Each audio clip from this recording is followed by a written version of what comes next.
मधुमक्खी पालन करने से किसानों के लाभ का दायरा बढ़ रहा है। लखनऊ के निमित सिंह एक ऐसे युवा हैं जो बीटेक की पढ़ाई करके नौकरी के बजाय इसी कार्य से जुड़ गए हैं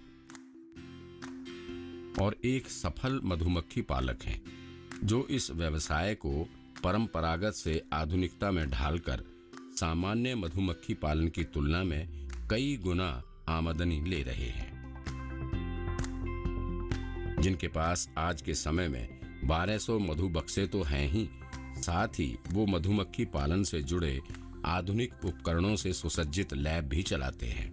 इन बक्सों को लेकर ऐसे इलाके में स्थानांतरण करना पड़ता है जहां मधुमक्खियों को परागकण मिल सके, यानी उन्हें फूल मुहैया हो सके, जिस पर उनका जीवन चक्र चलता है। साथ ही कम मात्रा में सही शहद भी प्राप्त होता रहता है।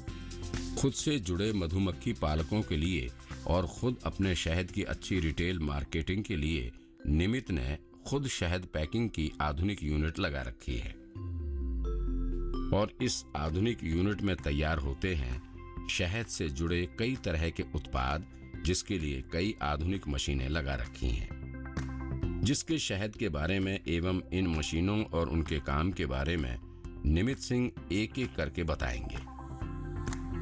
दरअसल बड़े पैमाने पर शहद निकालने के बाद निमित को थोक में उतनी अच्छी प्राइस नहीं मिल पाती, इसलिए वो खुद के लैब में शहद की गुणवत्ता और इसमें मौजूद तत्वों की मात्रा वगैरह की जांच करते हैं। इसमें वैल्यू एडिशन कर 16 तरह के उत्पाद बनाते हैं और इसकी पैकिंग कर खुदरा बाजार में बेचते हैं। वो बताते हैं कि एक मधु बक्से से उन्हें लगभग 10,000 की कमाई हो जाती है। मैं जो मोम निकलता है उसका उत्पाद बनाता हूँ, जो पराग निकलता है उसको बेचता हूँ, परपुलिस निकलता है उसको बेचता हूँ, शहद को खुद में बाजार में बेचता हूँ। तो जो मेरी मार्जिन है, प्रॉफिट मार्जिन एक तरह से कह लीजिए 4 टाइम बढ़ जाती है। निमित अपने 1200 बक्सों से साल भर में लगभग 12 लाख की कमाई करते हैं। इसमें शहद के अलावा मोम और रॉयल जेली जैसे बाय प्रोडक्ट भी शामिल है। मोम जो हमारा निकलता है उससे बनाते हैं हम मोमबत्ती। मोमबत्ती से हम के बाद जो मोम बचता है उससे हम साबुन बना लेते हैं। फिर मोम से हम क्रीम बनाते हैं। तो ये 3 उत्पाद हमारे केवल मोम के हो गए।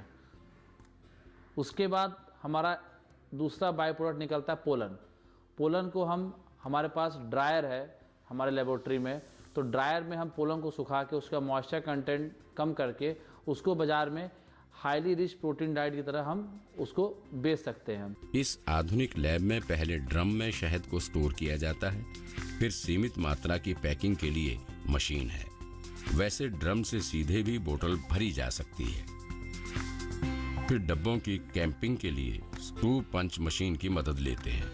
इससे पहले फील्ड से आए शहद में मौजूद तत्वों की मात्रा स्पेक्ट्रोफोटोमीटर से पता कर सैंपलिंग करते हैं। साथ ही पीएच मीटर से ये भी तय किया जाता है कि शहद किस फसल या फूल का है। छोटी छोटी मशीनें लाइक स्पेक्ट्रोफोटोमीटर, रेफ्रेक्टोमीटर मैं खुद अपने रख लिया और मैं उस पर खुद ही टेस्टिंग करने लगा। निमित सिंह मधुमक्खी पालन से कैसे अधिक से अधिक आमदनी ली जाए, इसके लिए वो इसके नए नए उत्पाद बनाने पर जोर देते हैं। आजकल बड़े बड़े होटलों में कॉम्ब हनी का प्रचलन बढ़ा है। कॉम्ब हनी को खाते समय ऐसा फील होता है जैसे च्युइंगम खा रहे हैं, जो हमारे दांतों का भी ख्याल रखता है। कॉम्ब हनी एक तरह से देखा जाए तो जो हमारा छत्ता होता है मधुमक्खी द्वारा बनाया हुआ, उसमें पूर्णतः मधुमक्खी पूरा शहद भरती है और भरने के बाद जब उस पर पूर्णतः एक मोम की परत जम जाती है तो उससे हम कॉम्ब हनी बोलते हैं। अब उसको हमें एक शेप देना होता है, या तो पूरा फ्रेम दें, फुल फ्रेम बोलें, या हाफ फ्रेम बोलें, या तो हम एक छोटा सा बॉक्स आता है उसको भी लगा सकते हैं। ये निकलने के बाद जब हम बक्से में शहद तैयार हो जाता है, उसको हम मशीन द्वारा शहद निकालते नहीं हैं। हम क्या करते हैं, इसको एज इट इज़ बाहर निकाल लेते हैं और इसको फ्रिज में लगा देते हैं। फ्रिज में लगाने के बाद इसका डिमांड ज़्यादातर होटल से होते हैं, होटल्स में डिमांड होते हैं, ज़्यादातर इसके पार्टीज में डिमांड होती है इसकी। इसे लाइक च्युइंगम हम खा सकते हैं इसमें, क्योंकि पूरा शहद जमा होता है और हमें इसे कट करना है और सीधे हमें इसे च्युइंग करके, दांतों से च्युइंग करके हमें इसे खाना है।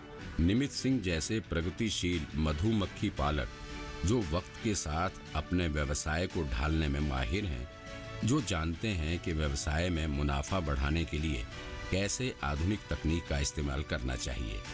वो एक मिसाल हैं वैसे युवाओं के लिए जो किसी व्यवसाय में हाथ लगाने से पहले उसके लाभ के दायरे को सीमित समझने लगते